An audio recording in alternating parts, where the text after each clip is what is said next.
The first thing Mara noticed when she came back to herself was the smell. Stale beer soaked into carpet that had never once been cleaned in the 2 years she'd lived here. Cigarette smoke that had stopped being a smell and become a texture. Embedded in the walls the way old paint was embedded, permanent and indifferent.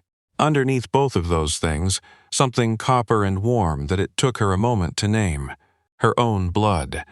She was on the kitchen floor. She knew this without opening her eyes. The linoleum was cold through her shirt, the particular cold of a surface that never got warm no matter what season it was outside, and the refrigerator was humming 3 feet from her face. She'd been on this floor before, not in exactly this position, not with exactly this much damage, but she knew the floor the way you know a place you've returned to too many times. She opened her eyes. The microwave clock said 11:47. She gave herself 30 seconds. This was something she'd learned, not from anyone, not from a book or a therapist or a hotline. She'd learned it from the floor itself, from the particular education of surviving things you shouldn't have to survive. 30 seconds to take inventory before you try to move, because moving wrong costs you. Left shoulder, something grinding when she breathed, not broken, but the kind of deep bruise that sat on the bone. Right side of her face. Her lower lip was split, and she could feel the swelling around her left eye already, the skin pulling tight the way it did before it closed completely. Both palms, raw from the first fall, the one she'd stopped trying to catch herself on months ago, because catching herself only made it worse and never stopped anything. 30 seconds. Then she moved. The phone was on the counter. She could see it from where she was, propped against the backsplash next to a coffee mug Danny had been using as an ashtray for 3 weeks. She needed to reach it without making noise, which meant she needed to know the floor. She did know the floor. 3rd board from the refrigerator. Skip it entirely. The cabinet handle near the stove. Don't touch it. The chair at the small kitchen table. One leg was shorter than the others. It rattled if you looked at it wrong. She knew all of this the way you know a minefield. You learn it not because you wanted to, but because the alternative was worse.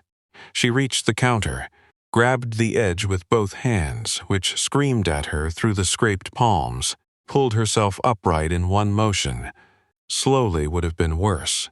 She pressed her forehead against the cabinet door, above the counter, and breathed in tiny, controlled amounts until her vision cleared. She took the phone. She needed to call her brother, James. He lived 40 minutes away in Bucktown, the apartment he shared with his girlfriend, Nina, who had left the offer open so many times it had become a kind of permanent fixture in Mara's life. Door that was always unlocked, even when she kept walking past it. She pulled up James's contact. Her hands were shaking badly enough that she missed the first tap completely, her finger sliding across the screen and pulling up the keypad instead. She switched back to contacts, found his name, tapped the message icon. She didn't call. If Danny woke up and heard her voice, everything reset. Text was quieter. A text could be read and understood and answered without a single sound from her. She typed carefully. Danny hurt me bad. Think something's broken. Please come. Don't call, just come. Her thumb hovered over send. From the living room, Danny shifted on the couch. The springs groaned. Mara stopped breathing. 5 seconds, 10, 15. The snoring resumed. She hit send. She lowered herself back to the floor because standing was spending something she didn't have left. She sat with her back against the cabinet doors, and her knees pulled up, and she held the phone in both hands and watched the screen. Delivered. She waited. 2 minutes. 5, 8. No response. James kept his phone on the nightstand. He'd told her that specifically 6 months ago after the last bad night. I keep it right there, Mara. Day or night. You call me, I'll hear it. But that was a call. Text was different. He was probably asleep. The phone buzzed. She almost dropped it, but it wasn't James. It was a delivery failure notification, a small red mark next to the message she'd sent, and below it, the carrier's automated text. Message not delivered. Invalid number. Mara stared at it. She looked at James's contact. She looked at the message thread, and she understood with the particular cold clarity that pain sometimes produced, that she hadn't sent that message to her brother at all. The shaking in her hands, the missed tap, the autocorrect. Something had gone wrong between her intention and the screen. The number at the top of this thread was not James's number. She didn't recognize it. Her first instinct was to type wrong number. Sorry, pure social reflex, deeply trained. Her thumb was already moving. She stopped herself. She didn't know whose number this was. She didn't need to start a conversation with a stranger at midnight while she was bleeding on her kitchen floor. She needed to fix the original problem.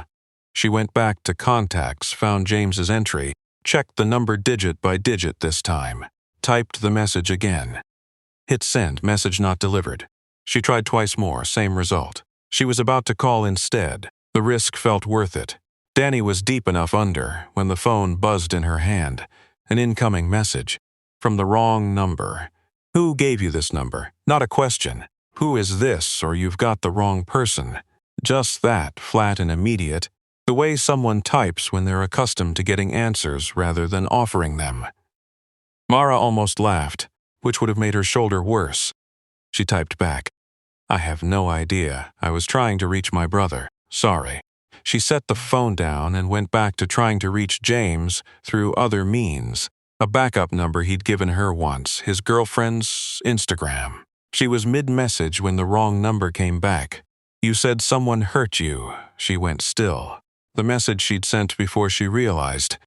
Danny hurt me bad. I think something's broken. Please come, that one. Sitting in a stranger's inbox right now. She thought about denying it. She knew the script. I was exaggerating. It's fine, I've got it handled. She'd said versions of those lines to people who'd noticed things. The bruises she'd explained as clumsy. The flinching she'd laughed off. She typed, it's fine, sorry for the wrong text. The response came in 9 seconds. Address, just that, one word. Mara stared at it for a long time. From the living room, Danny snored on. 220 pounds of volatile drunk, passed out on a couch that had come with the apartment, and that Mara had always hated. She looked at the message. She looked at the dark hallway visible around the edge of the counter. She typed her address. She couldn't explain it then, and she couldn't explain it later. Not to anyone's full satisfaction, including her own. Maybe it was blood loss. Maybe it was the particular flatness of that one-word command. The way it landed like a statement of fact rather than a request. Address as if action was already in motion, and the address was simply a required coordinate. Maybe she was just tired in a way that had moved past her body into something else. Something that had been running on empty for 7 months, and had finally decided to stop pretending. She sent the address. She sat on the floor and told herself nothing was going to happen. She made it to nothing at all before the front door came off its hinges. Not a knock, not a buzzer, not any of the sounds that preceded normal human entry into a residential space. One impact, a concussive pressure she felt through the floor and up her spine, and then the door simply wasn't a barrier anymore. 2 men she had never seen in her life were inside the apartment. The first one barely registered. He moved fast, stayed low, directly toward the sound of Danny's snoring without pausing, without looking around, without acknowledging that Mara was sitting on the kitchen floor 6 feet away. He had the focused, economical movement of someone performing a task they had performed before. The second one she registered completely. He stood in the open doorway for 1 moment, just one, and that was enough. Tall, not in a theatrical way, but with the easy unself-consciousness of someone who'd grown up with height and stopped thinking about it long ago. Dark jacket over a dark shirt, expensive without being loud about it. Dark hair, slightly undone, the way a man's hair looks when he was in the middle of something else when the call came. Sharp features that were striking in the way of things that weren't designed to be pretty but ended up being anyway. He wasn't holding anything. His hands were at his sides, empty, relaxed. Somehow that was more frightening than if they hadn't been. His eyes found her immediately. Not the way men usually looked at her, cataloging what they saw. This was something different. This was the look of someone examining the aftermath of something and calculating what it meant. He said nothing for a full 5 seconds. Then, from the living room there was a sound. Something heavy connecting with something harder. A choked shout. Then a very specific silence. The silence of someone who was no longer conscious. The man in the doorway still didn't look away from her. "Can you stand?" he said. It wasn't really a question.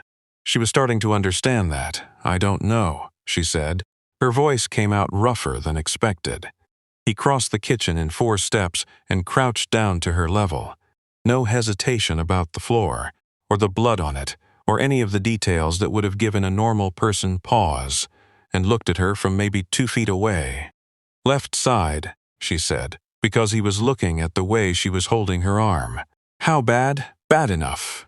He reached toward her face and she flinched. She couldn't stop it.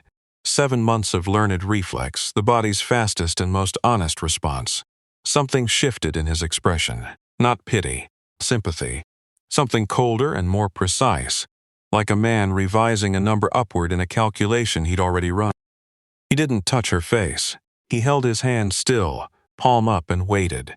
She looked at his hand for a moment, then she took it. He got her off the floor in one smooth motion, taking most of her weight without comment, positioning himself carefully around her left side.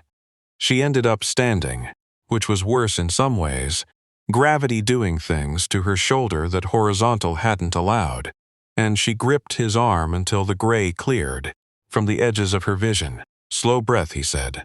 "I know how to breathe, then do it." She did. It helped. The other man appeared in the kitchen doorway. Younger, maybe mid-20s, built across the shoulders like someone who took that seriously, with a jaw that looked like it had opinions. He looked at Mara, then at the man holding her upright, then said quietly, "He's out. What do you want to do with him?" The question hung in the air. Mara didn't look at the man beside her. She looked at the wall. "Not here." The man said, to her. "Can you walk to the elevator?" She thought about it honestly. "Maybe. Then let's find out." His name, she learned an hour later, was Caden Voss. She was in the back of a black SUV, windows tinted dark, interior clean and impersonal. Moving through Chicago streets, she half recognized at a speed that treated traffic laws as approximate. The younger man drove. His name was Reese, and he navigated with the unhurried precision of someone who'd been doing it professionally for a long time, adjusting their route in ways that seemed random but clearly weren't. Caden sat beside her. Not close, not hovering. The exact distance of someone monitoring a situation without making it worse. He'd produced a first aid kit from under the seat, the serious kind, the gas station variety, and offered it to her without suggesting she use it, which she'd appreciated. She'd cleaned the cuts, dealt with what she could. She hadn't touched the shoulder because there was nothing to do about it here, and she knew it. "Where are we going?" she said. Not her first time asking. "Somewhere safe." "That's not an answer. It's the only one I have right now." She turned to the window. The city slid past. She'd grown up here, lived here her whole life, but she'd never seen these streets from inside a car like this. Everything looked different from the right elevation. "Danny," she said. Caden didn't answer immediately. "Is he?" She stopped. "What happened to him?" "He's being dealt with." Something in the weight of that particular phrase. She sat with it. "He'll come after me," she said. "When he wakes up, he always." "He won't." 2 words, the tone of a man who had made things happen so many times through sheer force of will that doubt had simply stopped being a concept his internal vocabulary kept around.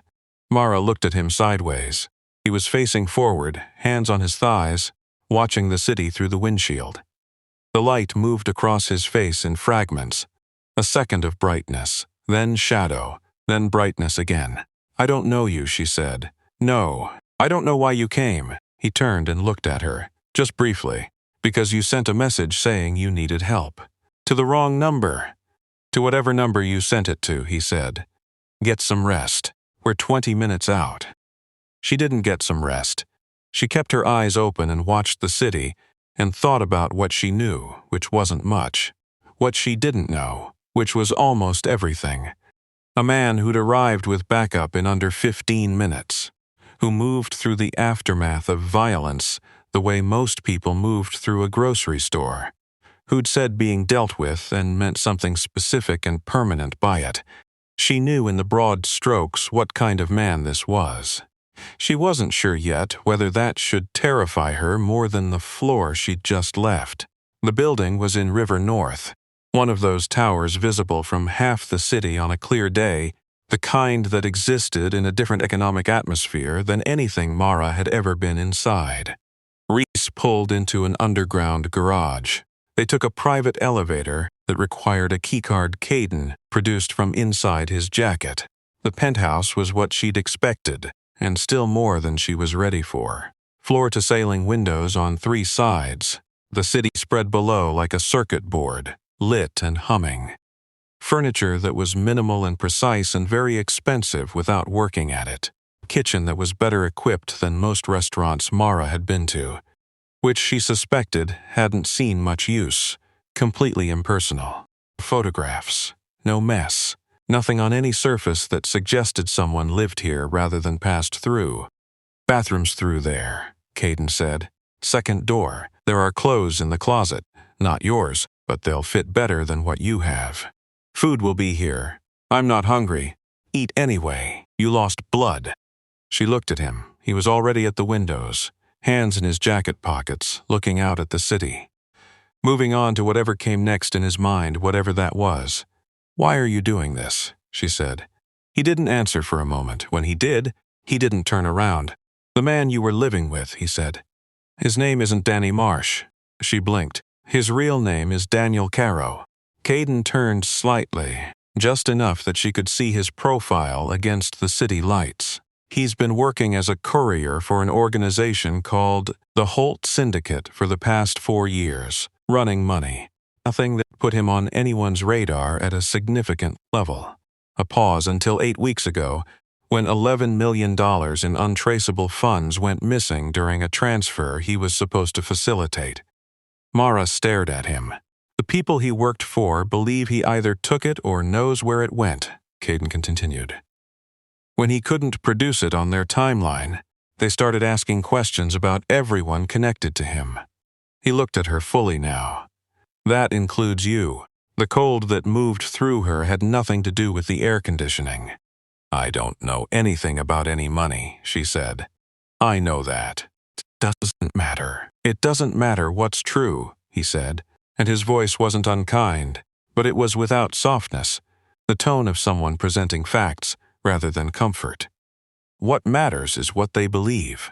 They will believe that a woman who lived with Daniel Caro for 7 months and had access to his apartment and his communications is worth talking to.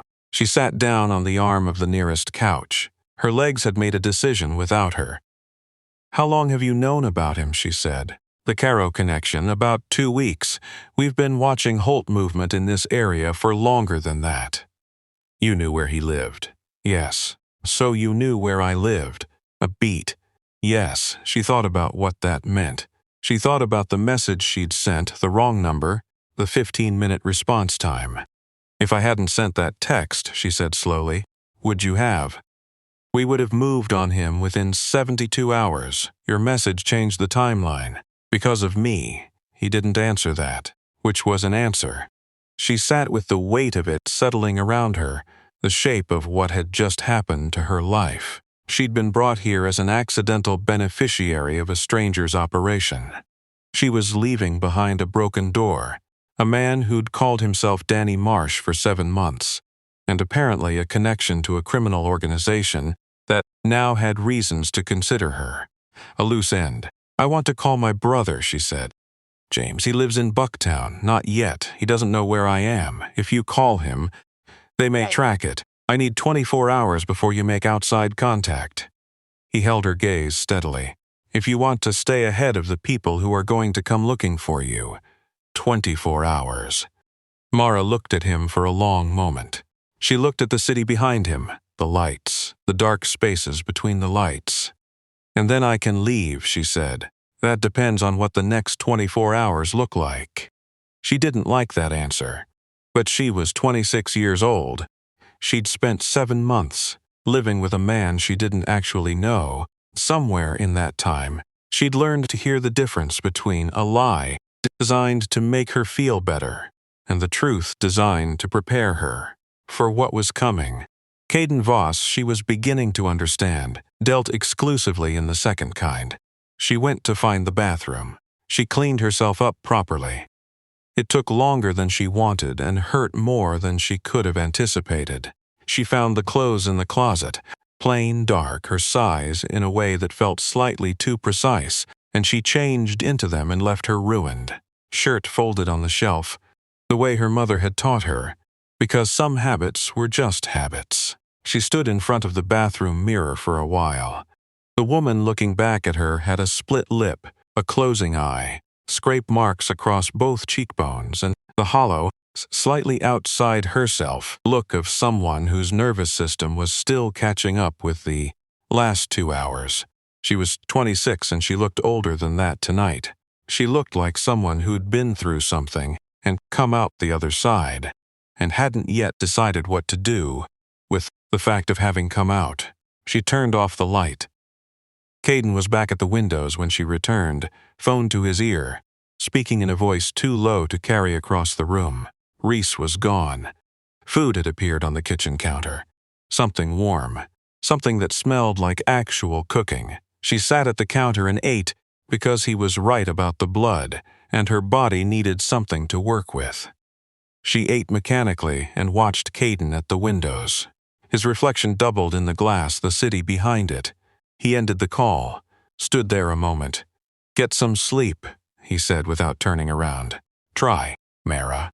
First time he'd used her name, it landed differently than she expected. "What happened to Danny, to Caro?" she said, "when your man took him from the apartment?" "Is he alive?" Caden said, "and somewhere he won't be a problem." She nodded. She found the guest bedroom, blank, clean, impersonal, like everything else here, and lay down on top of the covers, fully dressed, and stared at the ceiling. Her shoulder ached with every breath. She breathed anyway. Somewhere in the apartment she could hear Caden on the phone again. His voice, low, certain, deliberate, was a frequency she couldn't decode from this distance. She was still listening to it when she heard the sound, from somewhere below. A disturbance at street level that traveled up through 40 floors of steel and glass, and reached her as something she might, dismissed as traffic, except that Caden's voice stopped mid-sentence.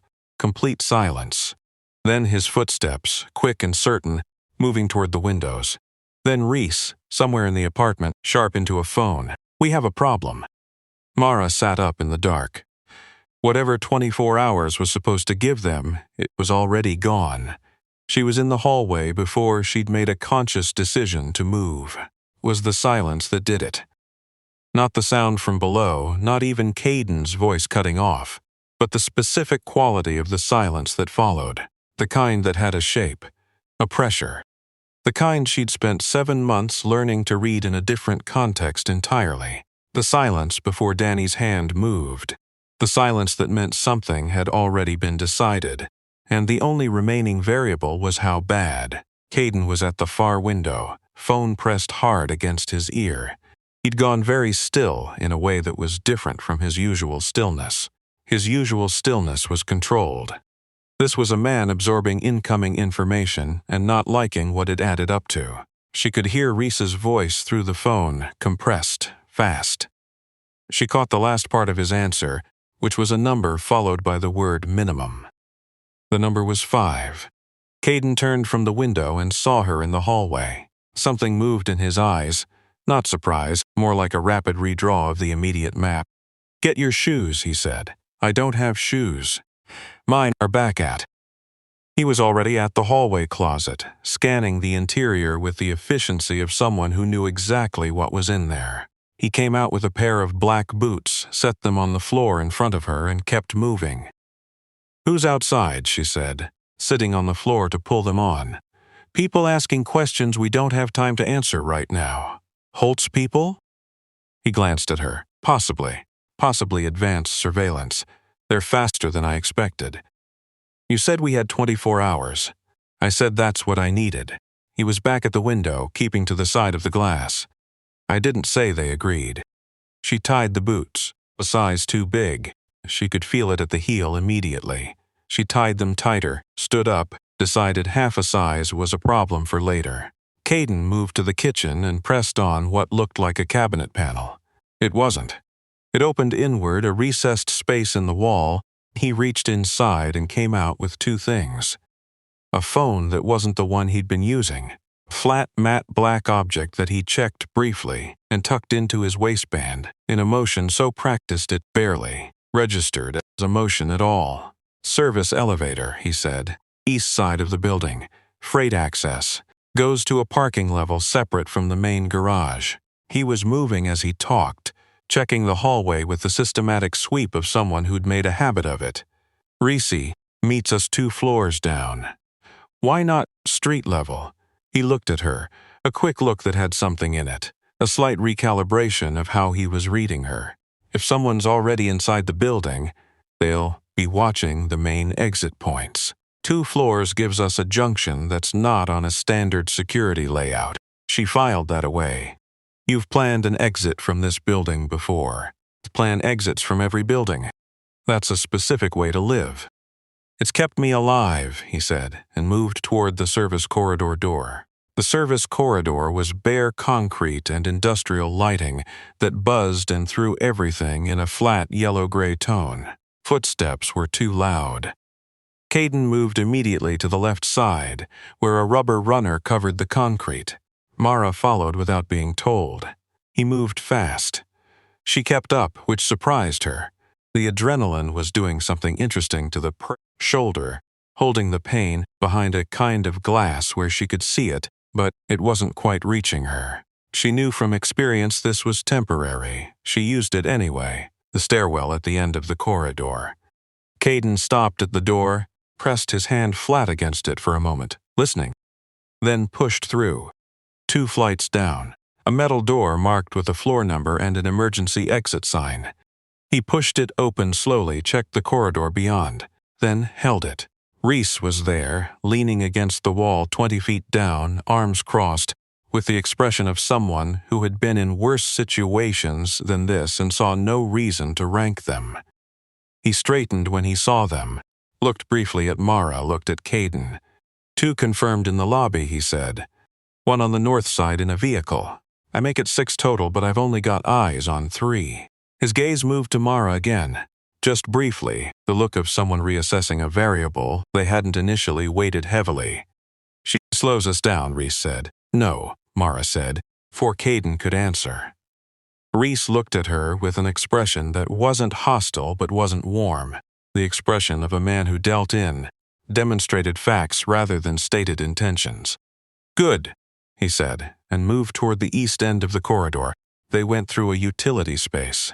Water heaters, electrical panels, junction boxes, and out through a door that required Reese's keycard, which opened onto a concrete ramp that came up behind where the main garage access would be watched. The car waiting was different from what they'd arrived in.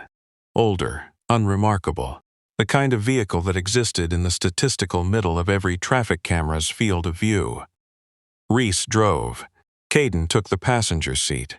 Mara got in the back and they were moving before the door had fully closed. Nobody spoke for 3 minutes. Reese took them out through a side exit that came up on a service street rather than the main avenue. And then they were in Chicago traffic, the building receding in the rear window. And Mara watched it go and tried to organize her thoughts into something she could actually use. Where this time? She said. Safe house, Caden said. South side. South side. James was in Bucktown, north. How long? She said. 40 minutes. She leaned forward. I need to tell my brother I'm alive. Not yet. It's been hours. If he doesn't know you're missing. He doesn't look for you, Caden said, not turning around. If he doesn't look for you, he doesn't lead anyone to you. Cleaner, she said. The word felt clinical. Wrong, yes. He's my brother. And right now that makes him a liability for both of you. He said it without cruelty, just a fact being named, a variable being identified. 24 hours, I meant it. The timeline already moved. You said that yourself. He turned, slightly, just enough to look at her over his shoulder. Yes, he said, it has. The acknowledgement surprised her. She'd expected a redirect, another flat declaration, not a straightforward admission that he'd been wrong about something. So the 24 hours is adjustable, she said. All timelines are. That's not a plan. That's improvisation. Those aren't mutually exclusive, he said, and turned back to the front. In the rearview mirror, Reese's expression was carefully neutral. The look of a man who was not going to weigh in on whatever was happening between the other two people in this vehicle. The safe house was in a neighborhood that existed in the functional, anonymous middle of the city, residential streets with small houses and old trees, the kind of block where nobody paid attention to their neighbors' schedules because everyone was too occupied with their own. Cars on lawns, lights on late. The house itself had peeling paint on the porch railing and a detached garage that Reese pulled into before they got out. Inside, clean, spare, and impersonal in exactly the same way as the penthouse, except without the luxury. Just furniture that functioned without declaring anything about whoever had furnished it. Mara sat down at the kitchen table because her body had apparently reached a decision about the adrenaline lease expiring. The shoulder came back all at once. She put both hands flat on the table and breathed through it. The careful, shallow rhythm she'd gotten practiced, and waited for it to pull back to something she could work with. Caden came in from the hallway and saw her. He stood for a moment, reading it. Cabinet above the sink, he said. Ibuprofen. I know what ibuprofen is. I'm telling you where it is. I heard you. She didn't move toward the cabinet because moving quickly was currently off the table. She breathed. Tell me about the Holt Syndicate, she said. He pulled out the chair across from her and sat down. Not because she'd asked. She sensed, because he'd evaluated the situation and decided a conversation was the relevant next action. How much do you want? He said. Enough to understand what I'm in the middle of. He was quiet for a moment in the way of someone deciding on the version of a story that was most useful rather than most complete. She recognized it from the other direction. She'd done it herself, telling people about Danny, choosing the version that ended the conversation rather than the one that opened it up into something she wasn't ready for. The Holt organization controls most of the financial infrastructure in Chicago's black market, he said. Not product, money. They process it, route it, clean it. Less visible than the other side of the business, which means it's survived longer and built deeper. He had his hands on the table, the posture of someone who was comfortable with what they were sharing. 3 months ago, they started moving into territory that overlaps with mine. Your territory, she said. My operations, which are, a slight pause, security infrastructure, private intelligence, problem resolution for people who can't use official channels. That's a professional way of describing organized crime. Yes, he said, it is. She appreciated the directness. She was learning to appreciate everything he didn't dress up. The missing money, she said. The $11 million transfer that Caro was supposed to facilitate. It didn't arrive. Caro claimed he delivered it. The receiving end said they never got it. Holt's people want both the money and the person responsible, and to them those things are not separable. He looked at her. You're connected to him. That's enough. I was living with a man I didn't know, she said. I didn't know his real name. I thought he worked in supply chain consulting. I thought the reason he was the way he was had something to do with stress, or his past, or... She stopped, put both hands flat on the table. I believed him. For 7 months I believed him. Caden said nothing. He didn't fill the silence with reassurance or careful sympathy. He just let it be what it was. She was surprised to find that was exactly right. Can I go back to my life? She said. My job, my apartment, my brother. The apartment, not for a while. Your job, possibly, depending on how this resolves. Your brother's just once the situation stabilizes. Weeks, not months. I can't disappear for weeks. I know, he said, and it was the first thing she'd heard from him now that sounded like something adjacent to an apology. Not the apology itself, but the acknowledgement that what she was losing had weight. I'm not telling you this is without consequence. I'm telling you the alternative. She knew what the alternative was. He'd been clear about it in the penthouse. The front door opened and Reese came in. The quality of his expression as he crossed the room told her immediately that whatever he was carrying wasn't good news. He bent down and said something close to Caden's ear. She caught Pisces, confirmation. Caro, dead. Caden's face didn't change. He stood up, moved with Reese to the far end of the kitchen, and there was a brief exchange that Mara wasn't meant to hear and mostly didn't. She heard enough. She stood up. Both men looked at her. He's dead, she said. Caden held her gaze. Yes, your people. Pause that lasted exactly long enough to answer the question without answering it. The situation became complicated during transport. Mara stood very still. The boots were still a half size too big. Her shoulder was conducting a persistent argument she was losing. She looked at Caden across the small kitchen and tried to figure out what she felt, which turned out to be harder than expected because what she felt was layered in a way that didn't untangle fast. Danny was dead. The man who had split her lip and bruised her shoulder and done other things she hadn't inventoried tonight, because some things you didn't take out, look at directly, was dead. And she couldn't tell if the pressure in her chest was grief or relief or something else that didn't have a clean name yet. Holt's people know, she said. Not a question. They'll know by morning, Reese said, if they don't already. Which means they definitely think I know where the money is. Which means, Reese said, with the specific flatness of someone presenting a corrected problem, this isn't just about you anymore. It's about whoever moved on their courier. She looked at Caden. He looked back, and for the first time all night, she saw something in his expression that wasn't the controlled blankness she'd been reading since the kitchen floor. Something that had a crack in it. The hairline fracture of a man who'd made a calculation that had come back with an unexpected variable. You didn't plan for him to die, she said. No. What did you plan? Information. Clean exchange that would have taken Holt's attention off you and put it on the money trail instead. That's not the situation we have. No, he said, it's not. Reese spoke again, quiet and precise. We have a dead syndicate asset, missing 11 million, a woman connected to both, an organization that's going to want to close all 3 of those open items at once.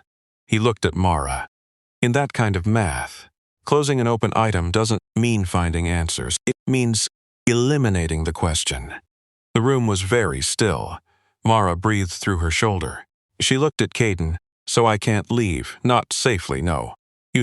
I said you weren't my prisoner. His voice was even. You're not. The door isn't locked. But the situation has changed since I said that, and you know it has. She did know.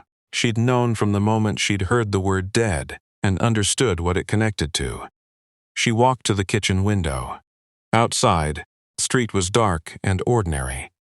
A car parked across the way, a light on in an upstairs window, someone's dog moving along the sidewalk.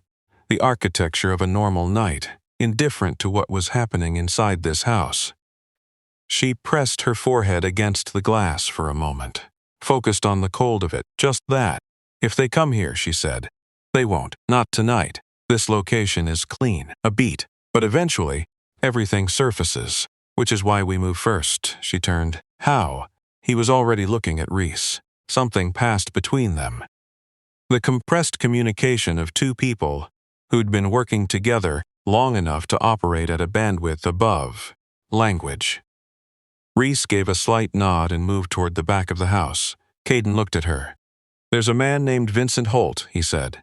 He's the operational head of the Holt Syndicate in Chicago. The financial side, the side Caro was working for. He's the one who gave the order to start looking for you. The flat certainty in his voice, but underneath it something different now. A direction, the unmistakable quality of a decision already made. Everything that happens next runs through him, he said. So you're going to go after him, she said. He didn't deny it. I'm going to dismantle the infrastructure he operates through. And Holt himself, a pause. Holt will be handled. handled.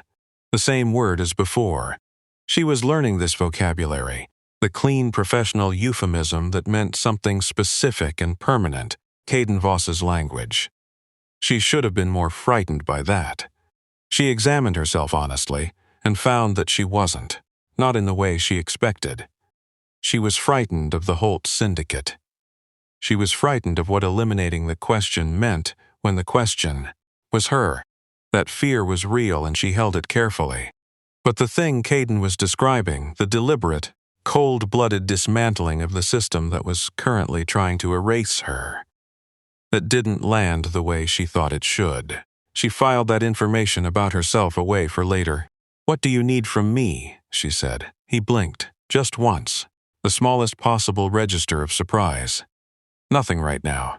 I was in that apartment for 7 months," she said. "I know his routines, the people he met with, the calls he made when he thought I was watching TV in the other room."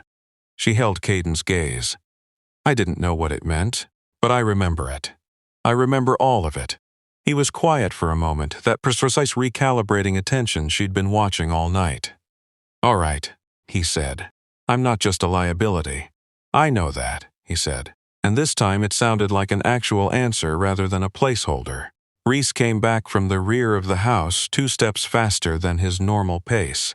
The first time Mara had seen him move at anything other than a measured rate. That alone tightened everything in her chest. He looked at Caden. "We have a problem. Define it." "The South Side location. The secondary address I used for the transport vehicle." Reese's jaw was set. Someone's been watching it. Not Holt. He paused. The pause had weight. "Caden, they're not moving like Holt people. They're moving like they know exactly which doors to watch." The sentence landed in the kitchen and nobody moved for 3 full seconds. Caden's face went somewhere else entirely, not blank, but concentrated in a way that was almost physical, like watching someone compress a large amount of force into a very small space. "Side information," he said. Reese didn't answer. Which was an answer. "Who knew about that location?" Caden said. "You, me, and Walsh." A pause with mass to it. "And whoever Walsh talked to," Reese said.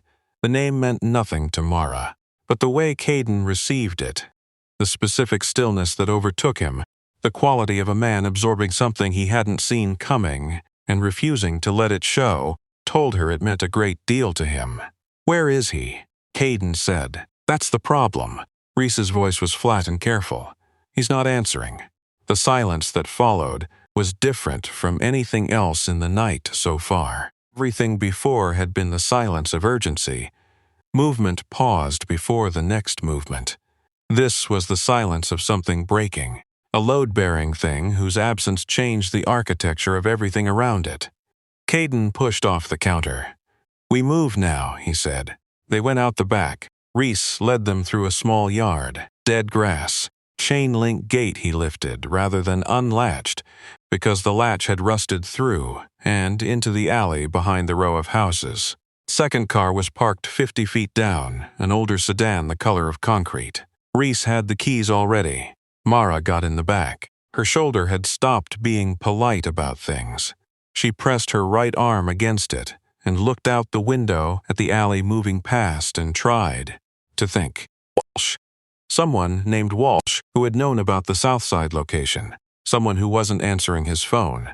Someone whose silence, in this context, pointed in one direction so clearly that Caden had received the news the way you receive a punch you've been trained to absorb. She leaned forward. "Who is Walsh?" Caden was looking at his phone. "Someone who works for me." "Worked," Reese said from the front. "We don't know that. We know the location was burned. We don't know how or by who." Caden, Reese's voice was flat and careful, tone of someone not having an argument they'd already settled internally. "We know." Caden looked up from the phone. He looked at the back of Reese's head for a long moment, and Mara watched his face in the partial dark of the moving car, the light breaking through, fragments. And she saw the moment he arrived at what Reese had already arrived at. He went back to his phone. "I need to make a call," he said. "Give me 10 minutes."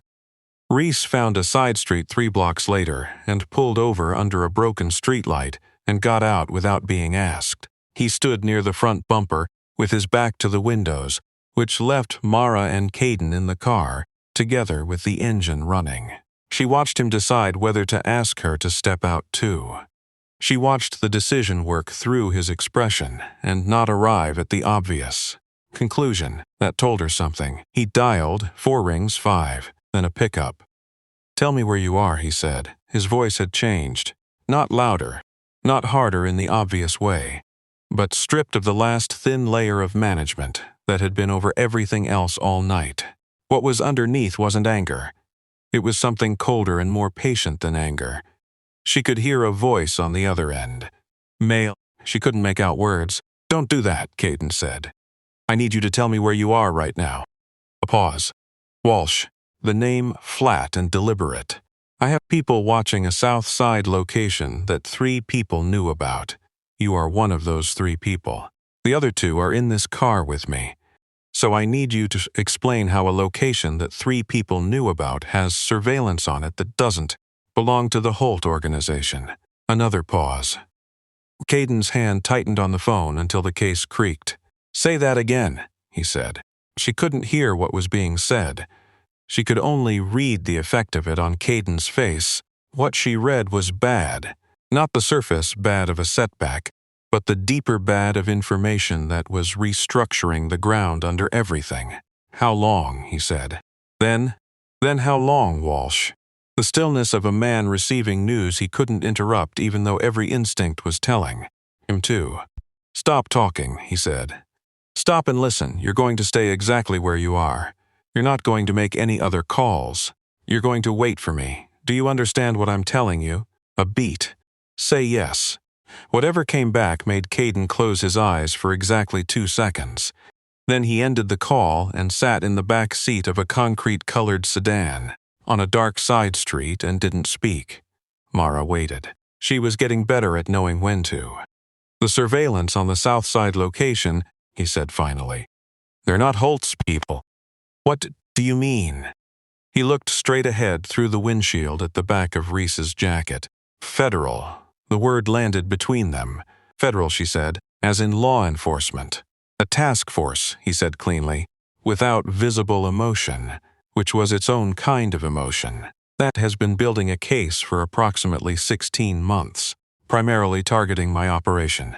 Holt as a secondary." A pause. "Walsh has been their inside source for the last 7 of those months." Mara sat with that. "He was feeding them information," she said. "Locations, movement patterns. He gave them the South Side address. They were there to observe the vehicle, connected to Caro, which connects to the transport, which connects to the death." He stopped. "Which connects to me." "So you have the Holt Syndicate trying to find me," she said slowly. "Federal task force building a case that now includes a homicide. A death during a criminal operation," he said, "which amounts to the same exposure. And the man who led the federal side to that location is waiting for you to come to him, because I asked him to stay and he said yes."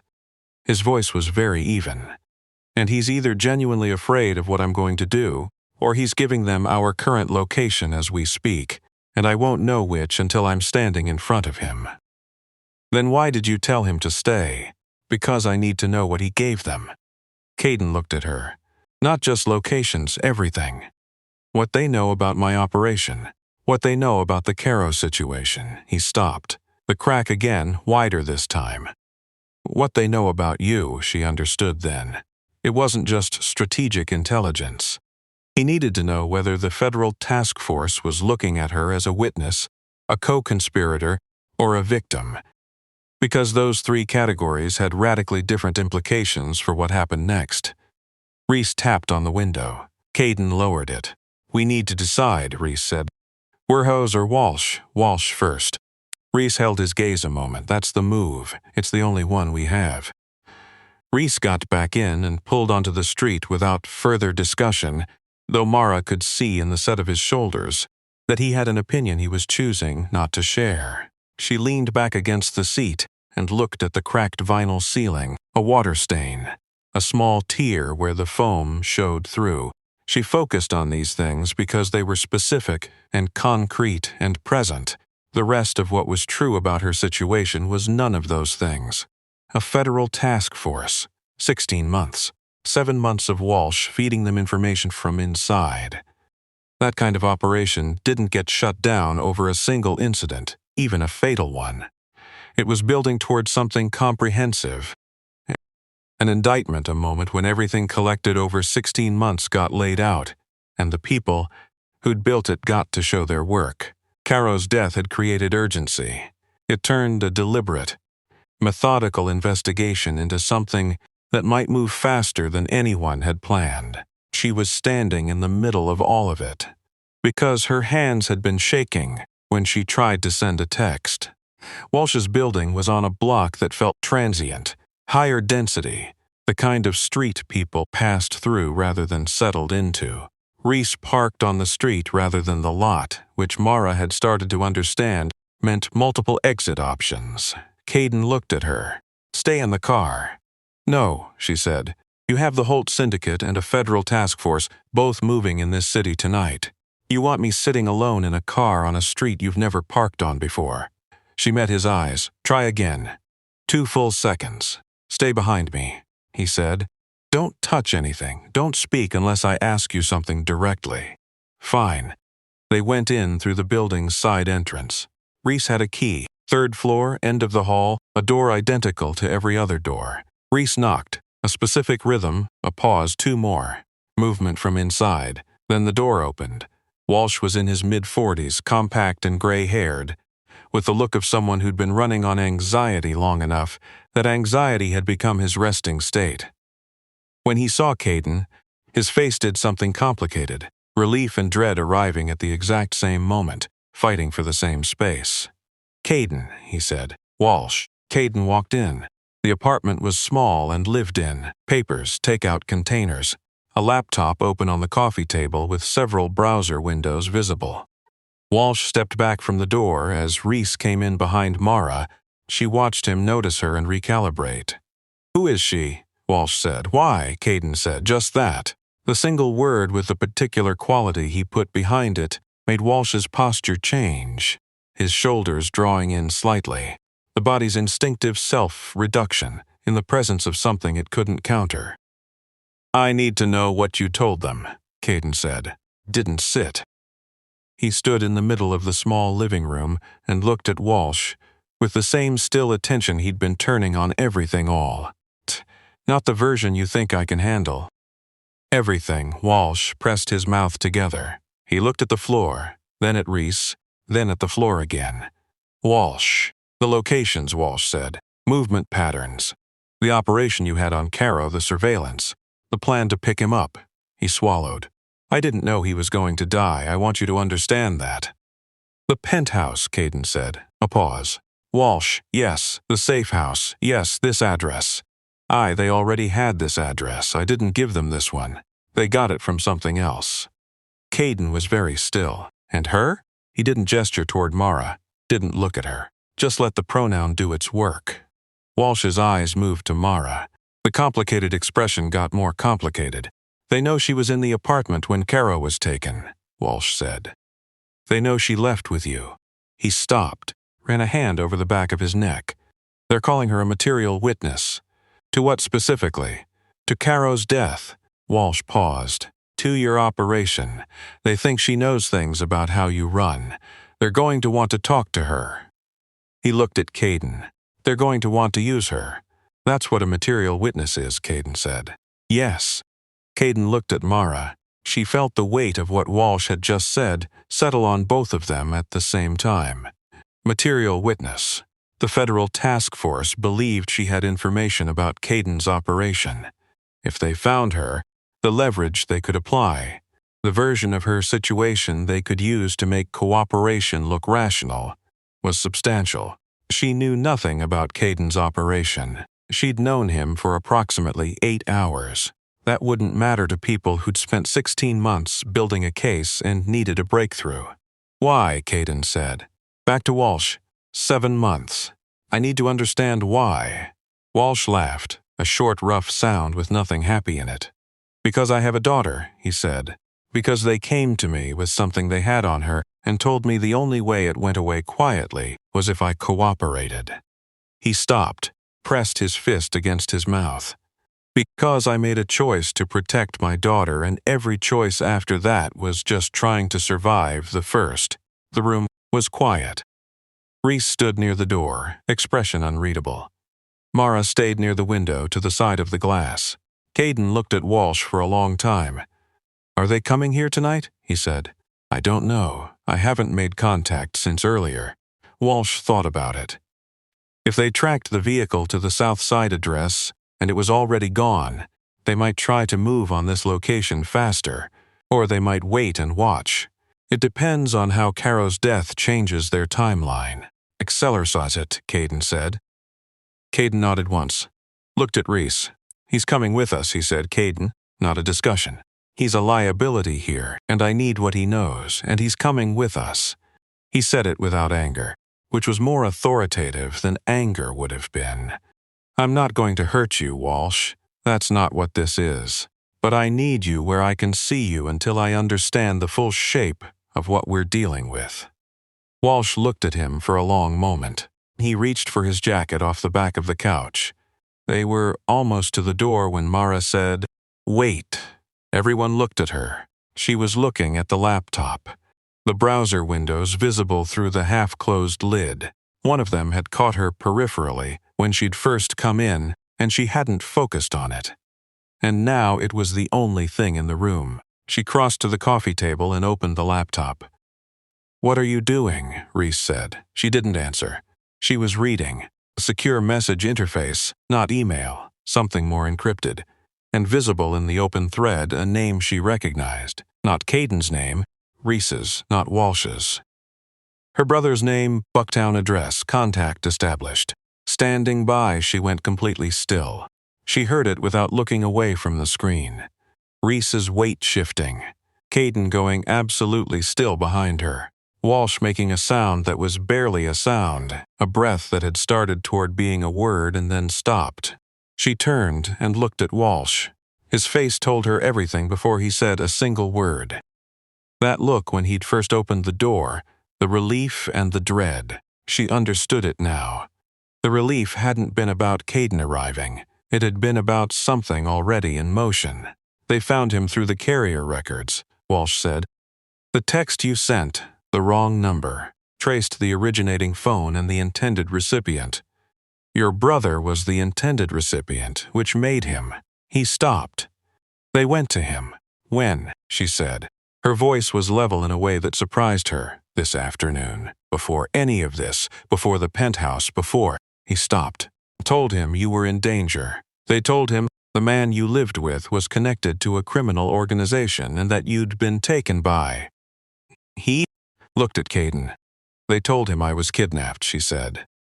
"They needed him to cooperate," Walsh said, and there was genuine shame in his voice, which was almost worse than if there hadn't been.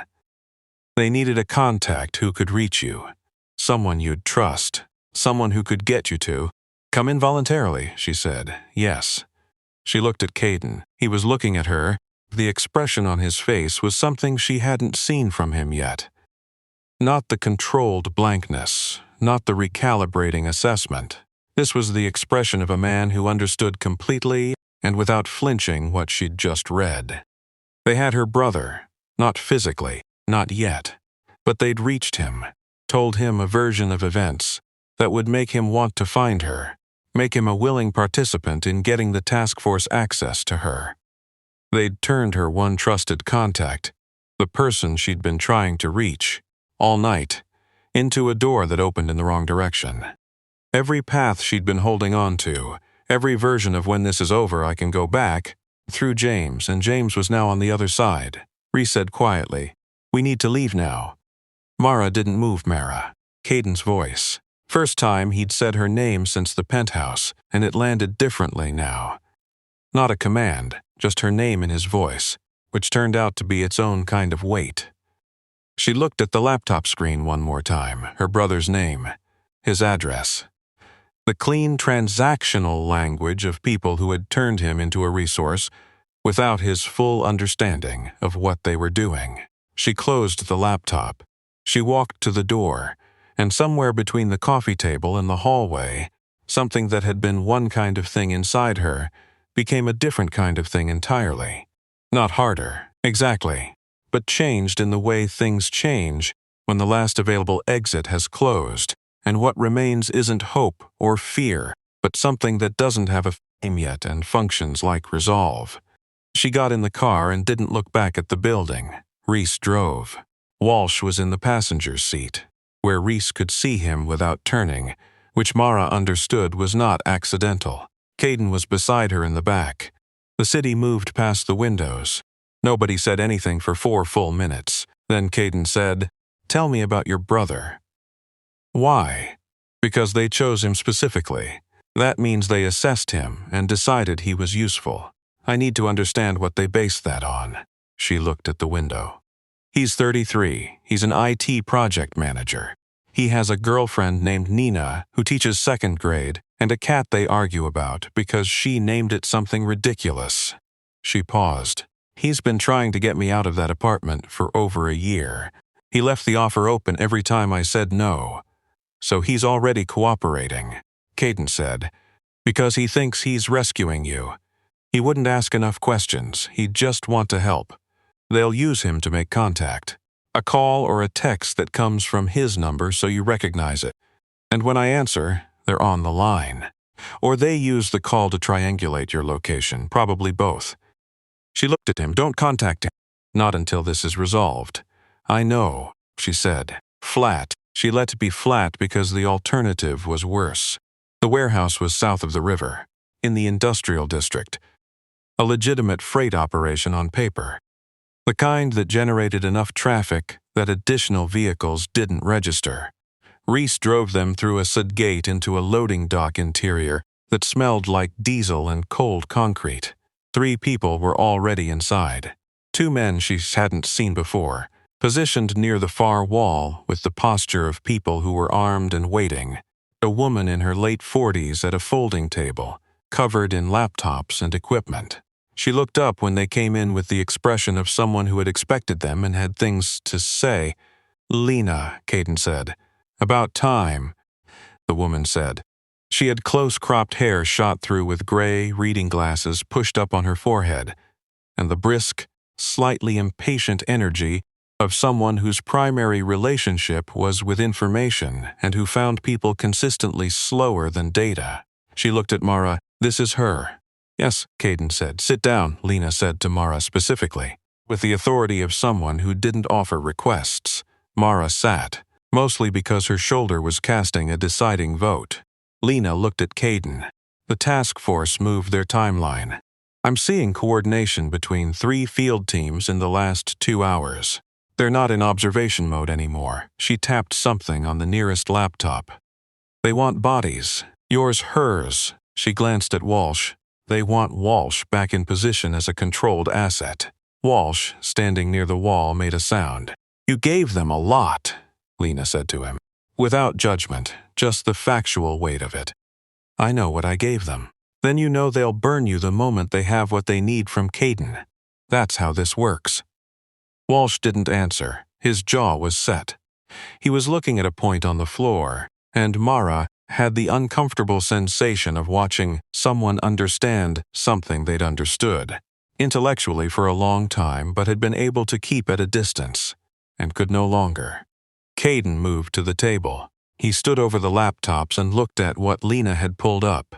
Maps, communication intercepts, what looked like a personnel chart, and processed it with the same compressed speed she'd been watching all night. "Holt," he said. "Still in the city," Lena said. "Moved locations twice in the last 6 hours. He's not running, he's consolidating, calling people in." She paused. "He thinks Caro's death was deliberate provocation. He's responding to it as a declaration." "It wasn't deliberate. I know that." "He doesn't." Lena looked at him over the top of her glasses. "He's also aware the task force is active. My read is he's going to move on you before they can pull the problem off the board himself and deal with the federal situation separately." A pause. "Timeline is hours, not days." The word landed in the warehouse like a change in air pressure. Reese had been quiet since they'd come in. He spoke now from near the loading dock door. So we have the Holt Syndicate moving to hit us, a federal task force moving to grab us, our internal security compromised. The flat inventory of a man who wasn't catastrophizing, just finishing the list. What does the move look like? Caden looked at the map on the screen. He looked at it for a long time. We don't wait, he said. Reese looked at him. Say that clearly. We go at Holt tonight. We don't sit here and let both sides close in. We move on the one we can actually neutralize before his consolidation is complete. He straightened. Holt gone. The organization loses its operational head. Without him directing it, it fragments. A fragmented organization doesn't mount coordinated strikes. Going at Holt tonight means going at a location he's fortified in the last 6 hours, Reese said. With whatever headcount he's brought in. Yes, with our people.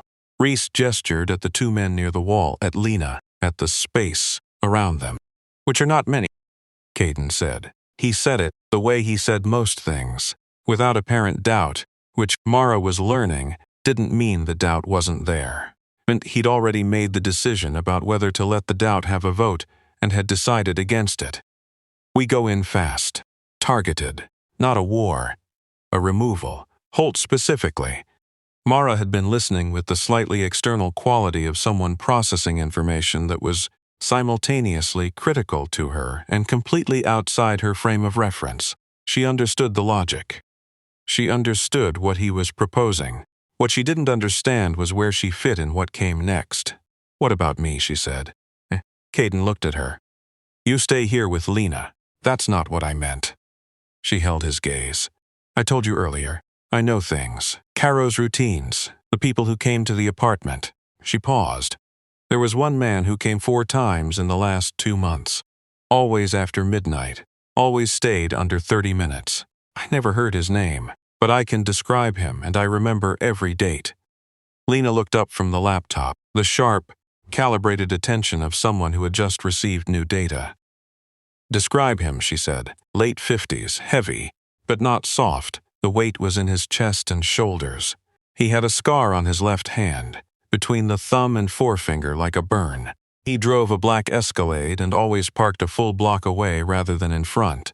Mara paused. He made Caro nervous. Regular nervous.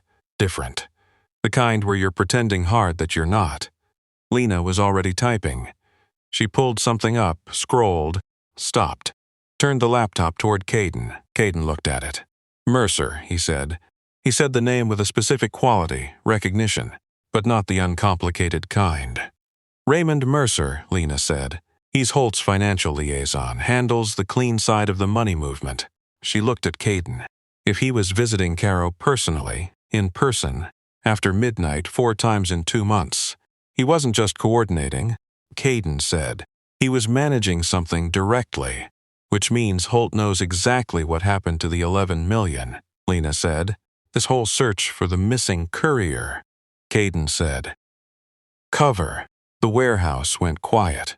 Mara looked at the faces around her, at Caden's face, at Lena's, at Reese, turning from the door with an expression that said he was revising, something significant. They weren't looking for the money because it's missing, Reese said slowly. They were looking for anyone who might know where it actually went, because someone inside their own organization moved it, Caden said. Mercer, Lena said. And now he needs to make sure anyone who can connect him to Caro can't connect him to Caro. Caden looked at Mara. The look was brief and complete, and contained something she could only describe as the specific gravity of someone realizing in real time that they've been calculating a variable wrong, and that correcting it changes everything. They weren't coming after you because they thought you knew where the money was, he said. They were coming after me, she said, because Mercer needed to know what I'd seen, whether I could identify him, whether I could place him at the apartment near Caro in the weeks before the money disappeared. You're the one person whose account to anyone, the task force, anyone with interest in the truth, could put Raymond Mercer in that room. She had seen him 4 times. She could identify him. She could give dates. All right, she said. Her voice was steady. So it's not just Holt you need to remove. It's Mercer. Yes, Mercer is with Holt right now. Almost certainly. She stood up, her shoulder objected loudly, and she absorbed it and stayed standing. Then what are we waiting for? Reese made a sound, the very beginning of a laugh, compressed almost to nothing. Lena looked at her with an expression that was the closest thing to approval Mara had seen on her face. Caden looked at her for a long moment. "You're not coming," he said. "You have 4 people, including yourself, and a task force tightening around this location," she said. "I'm the only one here who can positively identify Mercer on sight, in the dark, under pressure. None of you have ever seen him in person. We have photographs of a man who was careful enough to park a block away and visit after midnight for months without ever being flagged." She held Caden's gaze. "How confident are you in photographs?" A silence. "She comes," Lena said from the table without looking up. "Identification only. She stays back, she IDs, that's it." Reese looked at Caden. Caden looked at Mara. "That's it," he said. "You tell me it's him and you're done. You don't move toward anything. You don't engage anything." "Agreed," she said. It took 40 minutes to reach the target location, a waterfront property in Chicago's industrial port district, legitimate on the surface as a shipping import operation. The kind of place that had a warehouse facing the lake and a main building facing the road, a lot of deliberate space between them, in which other arrangements could be made. Lena walked them through the layout on a tablet during the drive. Entry points, sight lines, likely positions for whatever headcount Holt had assembled. Mara sat and listened and said nothing. She was managing her shoulder on a minute-by-minute basis now, the adrenaline doing less work than it had been. Underneath that, she was tired in a way that had moved past what tired usually meant, the tiredness of a body that had been in crisis for 11 straight hours and was beginning to ask, quietly but persistently, when that was going to end. She didn't have an answer yet. The property was dark when they arrived, except for 2 lit windows in the main building and the ambient glow of dock lights on the water. Reese parked 3 blocks away, and they came in on foot through a service lane running behind the neighboring properties. The 2 men from the warehouse, she'd learned their names on the drive, Cole and Briggs, moved ahead with Reese, while Caden stayed back with Mara at the edge of the lane, where a gap in the fence gave them a sightline to the main building's rear entrance. She could hear the lake, water hitting the dock pilings in an irregular rhythm, indifferent to everything happening on the land beside it. "When they move Holt," Caden said, very quietly, close to her ear, "Mercer will either be with him or they'll separate. If you see Mercer, tell me immediately. Don't point, don't move. Say the word and step back from the fence. And if I don't see him, then we find him another way." A pause. "But you'll see him." She didn't ask how he knew that. She was starting to understand that some of what Caden said that sounded like certainty was something different. Not arrogance, but the result of enough correct calculations under enough pressure that the confidence had been earned incrementally, each piece paid for with something real. The first sound from inside the building came 7 minutes later. A shot, something harder, more percussive. An interior door being forced, then voices, elevated and overlapping in a way that carried the specific texture of people who had expected to be in control and were discovering they weren't. Then the rear door opened. 2 men came out first, moving fast, checking the immediate area with the practiced urgency of security personnel running. Cover pattern. Behind them a 3rd man, older, a specific weight to his movement, someone accustomed to being at the center of a formation rather than its edges. Holt. She didn't know that for certain, but the geometry told her, the way the 2 men in front oriented themselves around the 3rd. She was watching for someone else. The 4th man came out 30 seconds after the others. He hung back slightly off the formation, positioning subtly wrong. Not quite inside the protected group, not quite outside it. The positioning of someone whose interests didn't perfectly align with the people around him. The dock light caught his left hand, the scar between the thumb and forefinger pale against darker skin. "That's him," she said. Quiet, flat, certain. She stepped back from the fence. Caden moved. What happened in the next 90 seconds, she didn't have a full account of, because she was not positioned to see all of it. She'd agreed to stay back, and she'd meant it when she agreed. She heard it more than saw it. The compressed, brutal efficiency of people who had been doing this kind of work long enough that the space for things to go wrong had been reduced to almost nothing. A shout, a specific impact sound. Reese's voice short and hard. Briggs answering, then quiet, the kind of quiet that comes after, not before. Caden came back through the fence gap 3 minutes later. There was a cut above his left eyebrow, bleeding freely. He was holding his right side with one hand in the careful way that meant something under his ribs was registering a complaint. His jacket was gone. Shirt had blood on it, and she was fairly certain not all of it was his. He looked at her. "Mercer," she said. "Confirmed," he said, and handled. Holt handled. The same word, same weight, same meaning. It's done. She looked at him, at the blood on his face, the way he was holding his side, the controlled quality of his breathing that told her he was managing pain using the same technique she'd been using. All night, the careful shallow breath, the refusal to let the body's objection have a vote. "You're hurt," she said. "I've been hurt before. That's not an answer." "I know," he said. And then, with the deliberate quality of someone doing something that wasn't their default, "It's manageable. We need to get back to the warehouse. Lena's monitoring the task force, and we need to know where they are before we move again." She nodded. She fell in beside him, and they moved back through the service lane, and she could hear his breathing. She matched her pace to his without drawing attention to it, just staying even, staying beside him. 2 blocks from the car, his phone lit up. He looked at it, stopped walking. She stopped beside him and watched his face move through several things in quick succession before arriving at something she recognized, the same expression he'd had in the car when Walsh had told him everything. The expression of receiving information that was restructuring the ground under everything else. "What?" she said. He turned the phone and showed her the screen. A message from Lena, 4 words and a name. "Task Force has James." She looked at it. She felt it move through her the way cold moves. Not shock, because some part of her had known since she'd read her brother's name on Walsh's laptop. This moment was coming. But knowing something is coming and having it arrive are different experiences. The difference lived in her chest, right alongside the shoulder, pressing against it from both sides. She looked at Caden. "They're going to call me," she said. "Through him, using his phone." "Yes, and if I don't answer, they hold him until I do. Or they use him to surface you some other way. Both, probably." She looked at the phone in his hand. The screen had gone dark, but the message was still there. 4 words and her brother's name. The task force's last play in a night built entirely out of plays. She had run out of options that didn't cost her something she couldn't afford.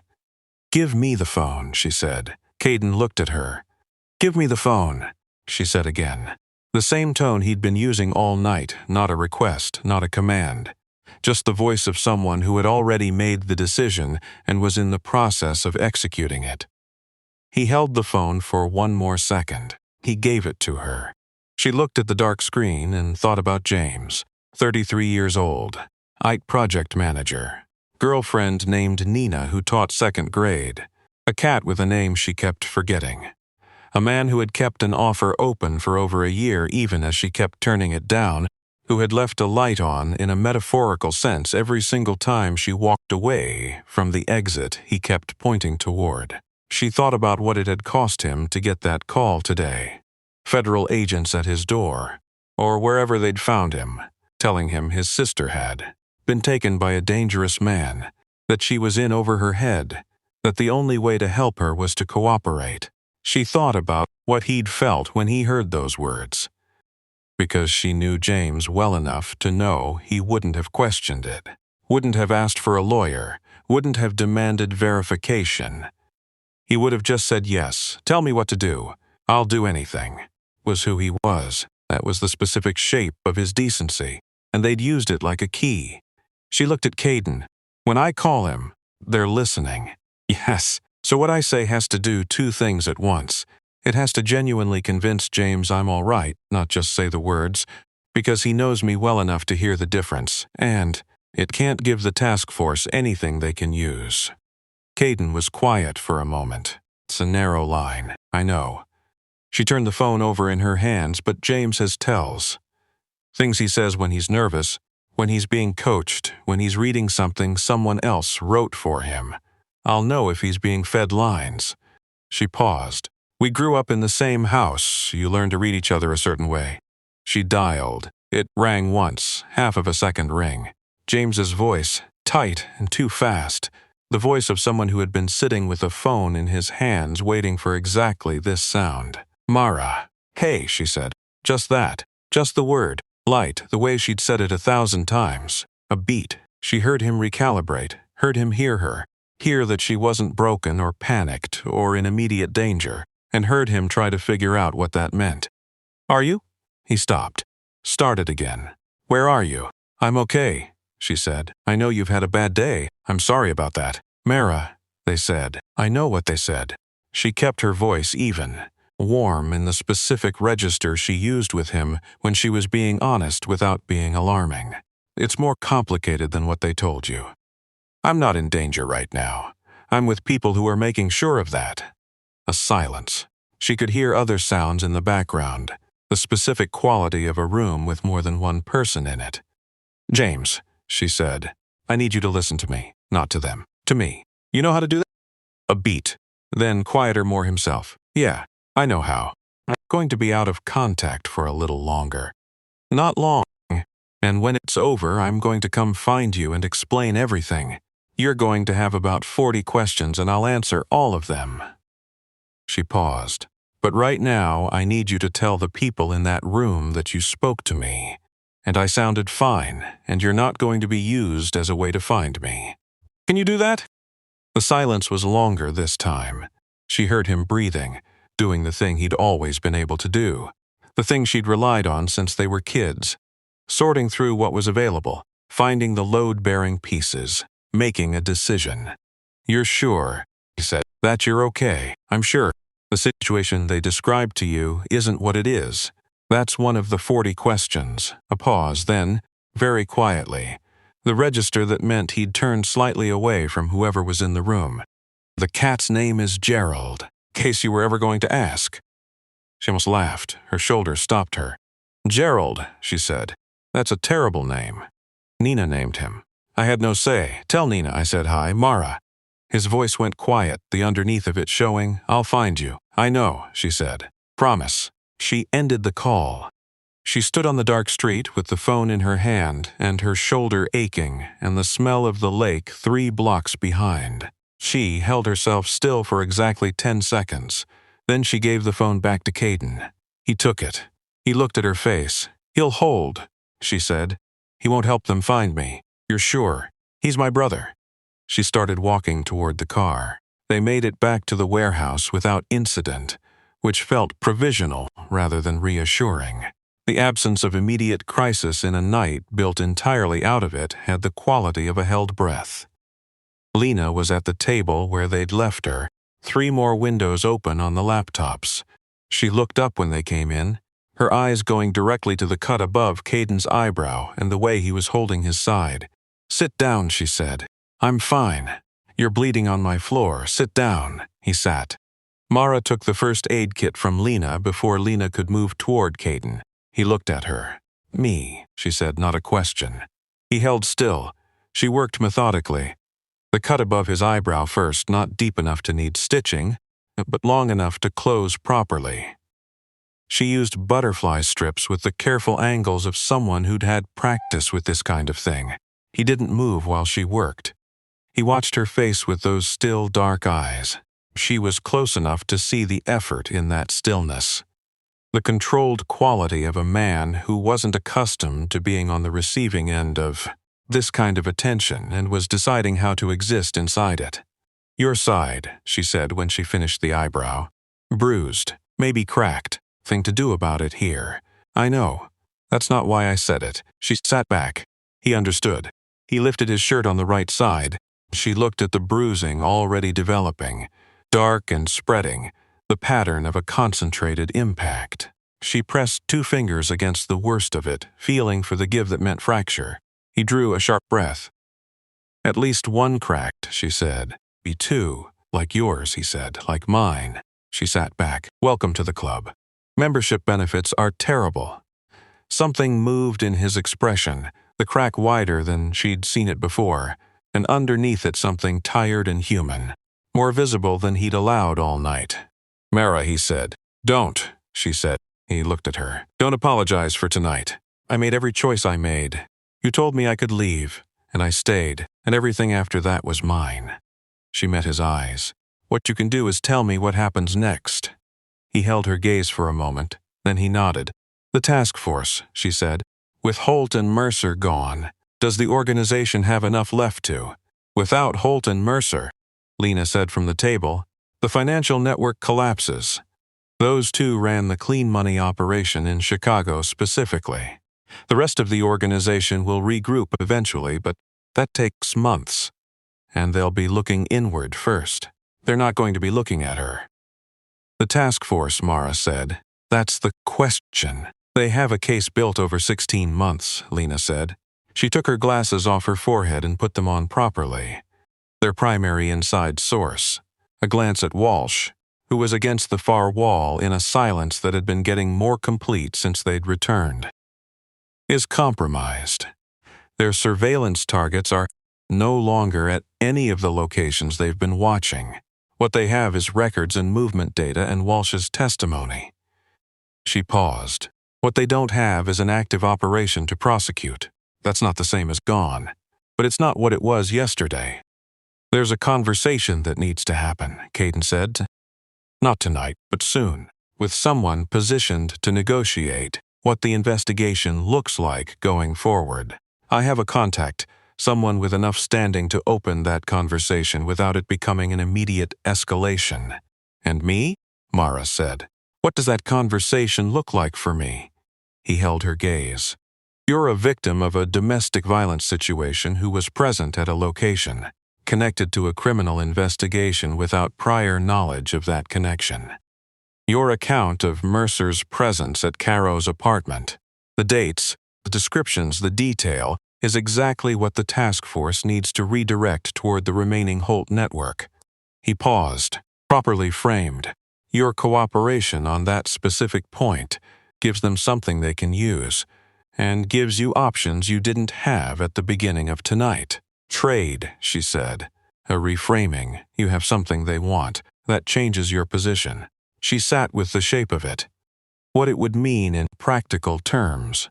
Lawyers and careful statements, and the version of the last 7 months that would become part of an official record.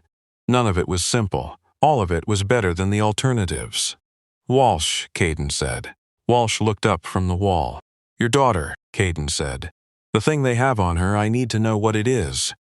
Walsh was quiet for a moment. Possession charge from 4 years ago. She was 21. Small amount, should have been nothing. They held it and waited.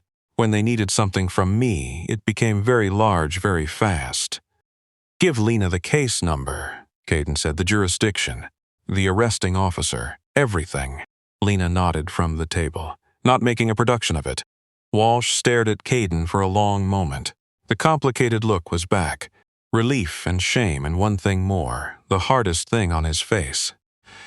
The part that came from understanding that the person you'd spent 7 months betraying was sitting in front of you making arrangements to protect, daughter. Why, Walsh said. Caden looked at him. Because you made the choice I would have made, he said, simply, without drama.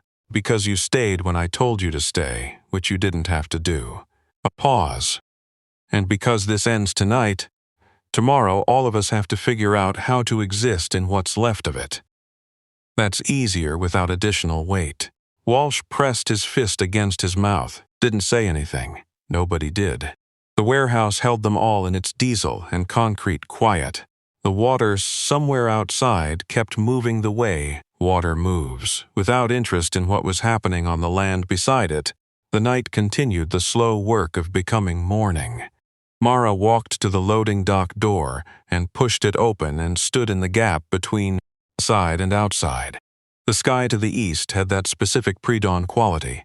Not light yet, not the actual arrival of it, but the first withdrawal of true dark. The sky making a decision about what came next. She could see the lake from here, a strip of it beyond the property fence, black and moving. She heard footsteps behind her, unhurried. She knew the sound of them by now. Caden stood beside her in the doorway. He was holding his side with one hand, careful and unconscious, the body's instinctive protection of damaged things. They stood there for a while without speaking. "I didn't plan for you," he said eventually. "I know," she said. "When I came to that apartment, it was operational. A response to a situation with strategic implications. Then I sent you a text. And then you sent me a text." He was quiet a moment. "I don't make decisions based on things I can't quantify. I've spent a long time building structures that eliminate as many unquantifiable variables as possible." He paused. Somewhere in the last 12 hours, the strategic calculus stopped being the primary thing I was running. He said it without drama. The same tone he used for everything, which meant it landed with the full weight of what it was, not diminished by performance. "That's not a comfortable thing for me to tell you," he said. She turned and looked at him. He was looking at the lake, at her, his profile in the early gray, the butterfly strip above his eyebrow, the set of his jaw. "I'm not comfortable with it either," she said. "But not for the reason you think." He looked at her then. "I trusted him," she said. "Caro. For 7 months, everything I thought I knew about him was a version he'd constructed. My ability to read people." She stopped. "I don't trust my own judgment right now. That's the honest version of where I am." "That's fair," he said. "It's not a rejection. I know what it is," he said. She believed him. She believed him the way she'd been believing things he said all night. Not because he was reassuring, not because she was inclined toward trust right now, but because he consistently delivered the truth at whatever cost it carried. That had its own credibility. "What does your operation look like?" she said, "after tonight, when the lawyers have the conversation and the pieces settle?" He considered it. Smaller, more selective. The security infrastructure side was always the cleanest part. Private intelligence, protection work, problem resolution for people who can't use official channels. That continues. A pause. The rest of it. The parts that required the kind of infrastructure Holt was threatening. "I've been wanting to move away from those for longer than I've admitted." "Wanting to," she said, "or willing to now?" He looked at her. "Both," he said now. She nodded. She looked back at the water. "I have a job," she said. "I work in supply chain for a medical device company. I've been there 3 years. I'm reasonably good at it. I'd like to go back to it." "You should. I'm going to need somewhere to stay while my apartment situation gets sorted." "That can be arranged." "The penthouse," she said. "No," he agreed. "Not the penthouse." She almost smiled. "I need to see my brother," she said. "Today." "Once Lena confirms the task force has pulled back from his location," he said. "Today." She nodded, stood in the doorway as the sky continued its decision toward morning, the lake moving. The city somewhere behind them beginning its first sounds of the day, a truck on a distant road, a bird making a preliminary noise about the light. "Caden," she said. "Thank you." She said it simply, without trying to cover the 12 hours of what it held, the kitchen floor, the car, the penthouse, the safe house. The butterfly strip above his eyebrow that she'd placed at 3 in the morning in a warehouse that smelled like diesel. She just said it. He didn't say "you're welcome." She hadn't expected him to. He said, "Don't send any more texts to wrong numbers." Complete absence of humor in his voice when he said it was somehow the funniest thing she'd heard in 12 hours. She did smile, pulled at her split lip. She didn't care. She went back inside. He stayed in the doorway another moment, looking at the water. He came back inside too. Lena had made coffee.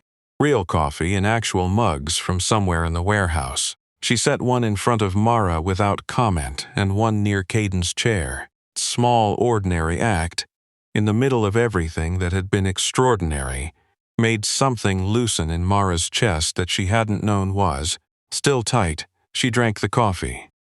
She sat at the table across from Caden while Lena worked and Reese handled calls and Walsh stayed against the wall. In his diminished quiet, and the morning came the way mornings do, without asking anyone's permission. At 7:51 a.m., Lena said, "Task Force has pulled back from James Kowalski's location. He's at his apartment alone." Mara stood up. Reese had a car ready 20 minutes later, different plates.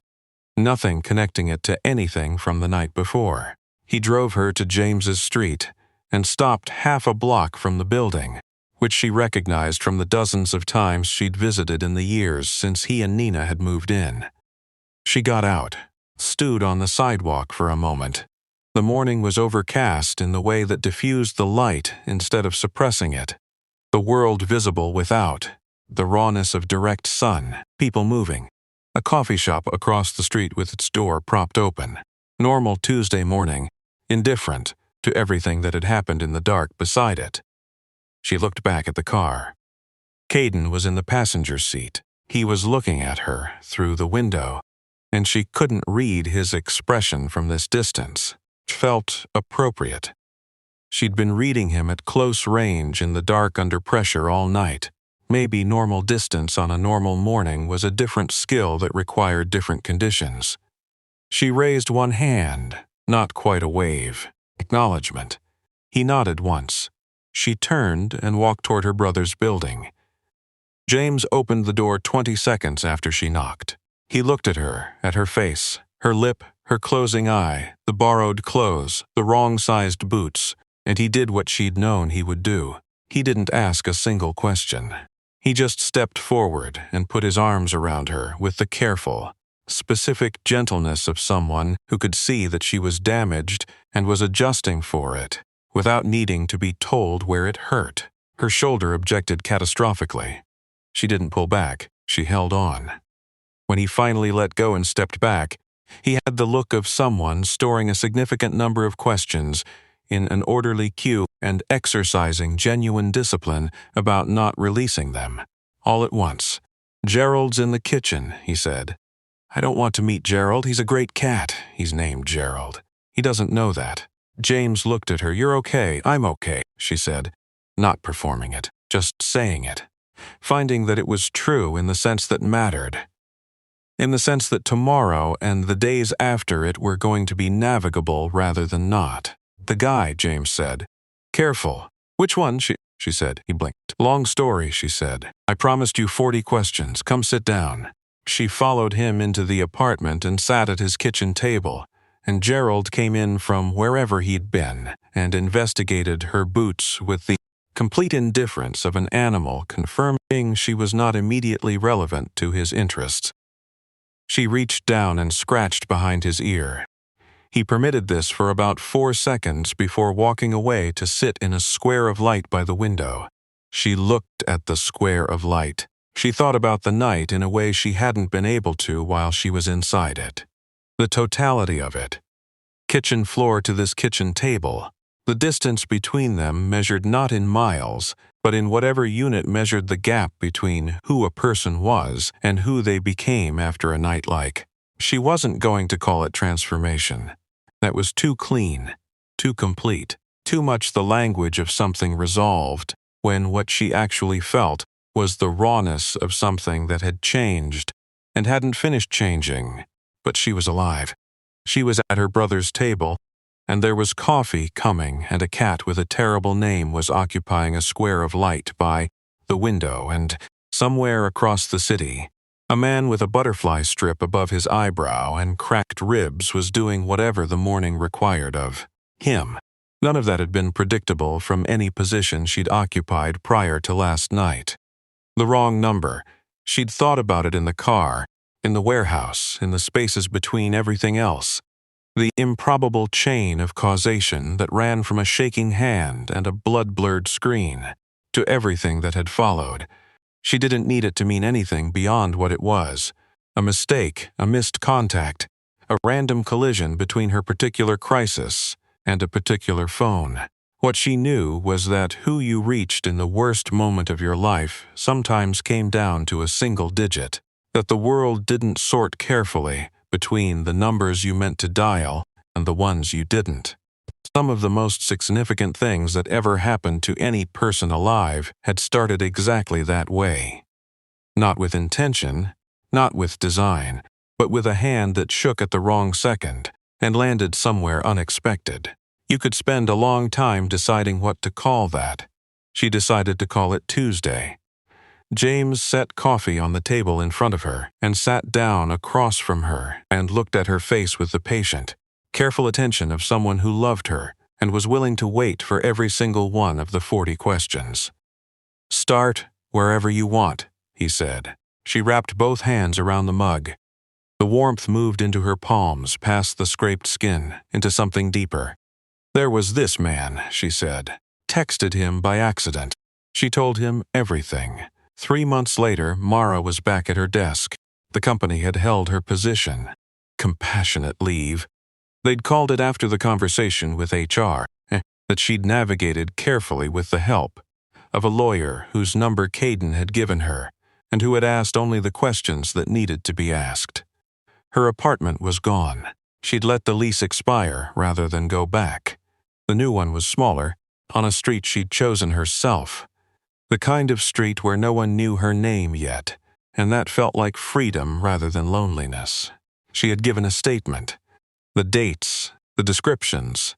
Raymond Mercer's presence at Caro's apartment in the weeks before the money disappeared. The task force had received it through channels negotiated with the kind of precision that required expertise she didn't have and that had been provided by people who did. Her name didn't appear in anything publicly accessible. Her cooperation on the Mercer identification gave the investigation what it needed to redirect its focus toward the remaining Holt network, the thing that had been building around Caden over 16 months, which had not collapsed, but had been, as he'd said, reframed, turned out to mean made considerably less immediate. Walsh had moved to another city. Mara had heard this from Lena in the one conversation they'd had since the warehouse. She found that she held less anger about him than she'd expected. What Reese had said in the car was probably true. Walsh had given the task force everything they'd wanted, and they would have burned him the moment they had what they needed from Caden. The fact that Caden had chosen not to was something she'd added to the ongoing ledger of things about that man that she was still in the process of accounting for. Walsh's daughter's record had been quietly resolved. Mara didn't know the details and didn't ask. She saw Caden on Thursdays. Not every Thursday, not with any formal arrangement, just Thursdays often, a way that had started with coffee and become dinner and become the particular shape of something that was taking its time becoming what it was going to be, neither of them pushing it faster than it was ready to go, both of them carrying enough damage from enough different sources to understand the value of a pace that left room for truth rather than urgency. He was not easy. She had not expected easy. He was precise and controlled, and frequently several steps ahead of whatever conversation they were nominally having. He had a specific kind of emotional economy that required patience to work around. There were evenings when she looked at him across a table and had the same sensation she'd had that first night. Reading a language she didn't fully speak, catching one word in 5 and missing the rest. But the ratio was improving, and he tried. That was the thing she kept returning to. He asked questions he didn't need the answers to, paid attention to the answers, and adjusted accordingly. Sometimes he said things that were true at genuine cost to himself.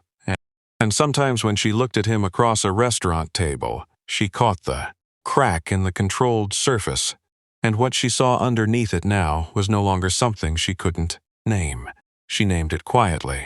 In her own accounting, she wasn't ready to say it out loud. He wasn't either, probably.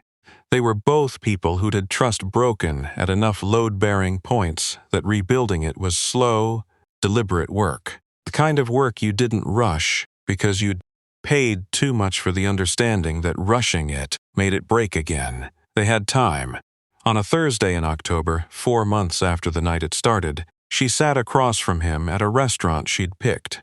Small, unremarkable, better food than its appearance suggested, and looked at him in the ordinary evening light.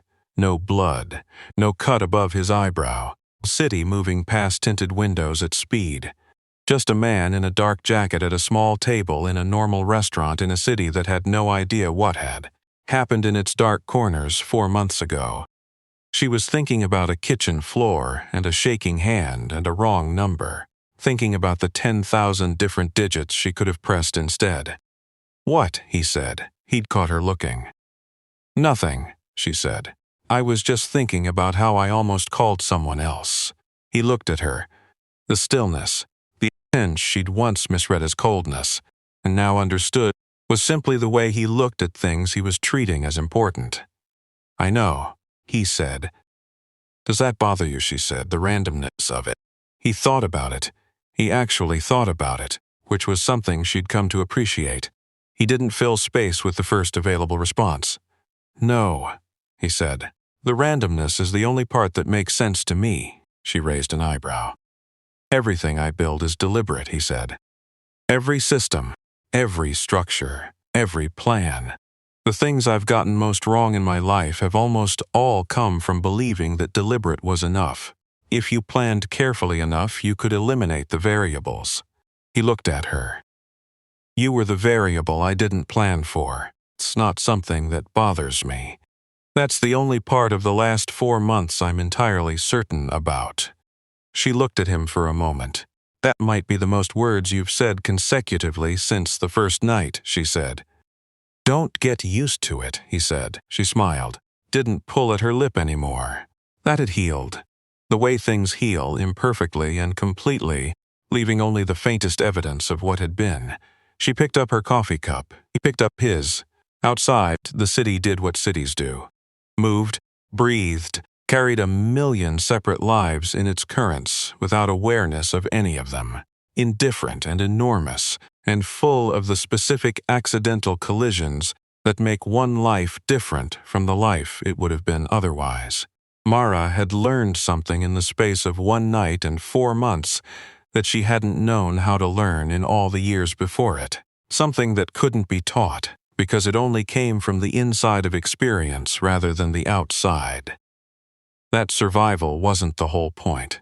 Survival was the floor, the minimum, the baseline, the thing you fought for when fighting was all there was. But what you built on top of the floor, in the quiet after the fighting stopped, in the ordinary Thursday evenings, and the slow accumulation of small true things, and the patient work of learning what was real again, that was the actual life. Not the night she'd lived through, what came after. She drank her coffee. Across the table, Caden was watching the street through the window with the expression she now knew was not distance but attention. The way he looked at things that mattered. Then he turned and looked at her. For a moment, neither of them said anything at all. It was enough. If you made it to the end, thank you. Genuinely. This story was a long one and you stayed with it. Drop a comment and tell me where you're listening this from. I want to see how far this one travels. And if this story got to you, share it with someone who needs a good tonight.